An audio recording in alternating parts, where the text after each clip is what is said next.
No, I wasn't, although it was not a real big secret, but I was not publicly out. And interestingly enough, in the '94 campaign, after I got through the primary, the first election, and got into the general runoff election, there were some push polling that was done about, did you vote for Neil in the primary? Did you know he's single and has no family?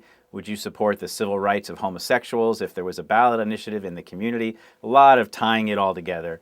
And the press actually called me during that election and said, we've heard about these calls.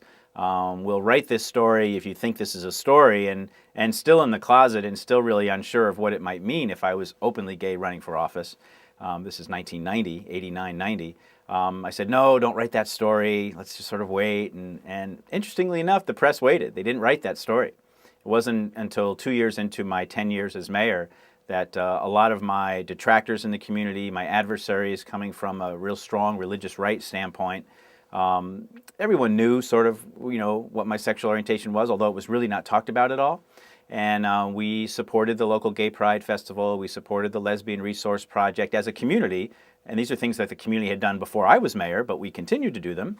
And they started coming to council meetings and they would say, why does the city support these things? And finally, one meeting, they went over the line in my view.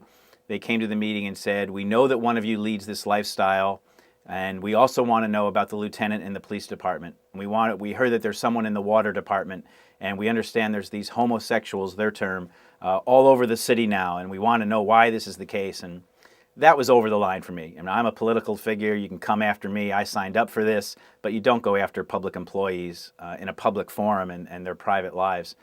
Whether it's true or not, you just don't do that. So I walked over to the newspaper a couple of days later, sat down in the editor's office and said, write the story. And he said, we can write the story now? I'm like, yeah, just write the story. Let's get this over with. They did. And the lead paragraph in the story was ending years of rumor and speculation. So, we dealt with it, put it aside, and it came up in elections, of course, because I had religious right opponents just about every election since then.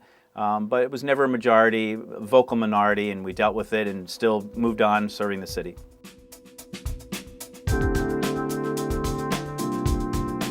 Oh, sure.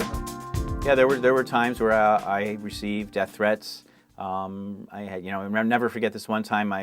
Some folks from the police department came to me and showed me a picture of someone, and they said, if you ever see this person anywhere near you, leave and call us immediately.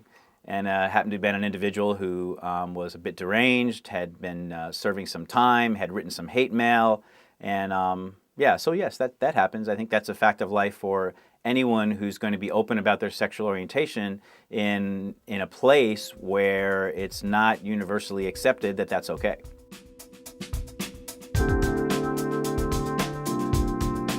Oh, a lot has changed. A lot has changed in society in the last decade. The visibility of lesbian, gay, bisexual, transgender people has never been as high as it is. The support that we receive and the opportunity to talk about our lives publicly has never been as high as it is right now, and created the kind of dialogue and the kind of opportunity to communicate with people that we have right now about these issues. And so it's only a decade, 12 years almost, but it's really a world of difference in terms of the visibility for lesbian and gay Americans.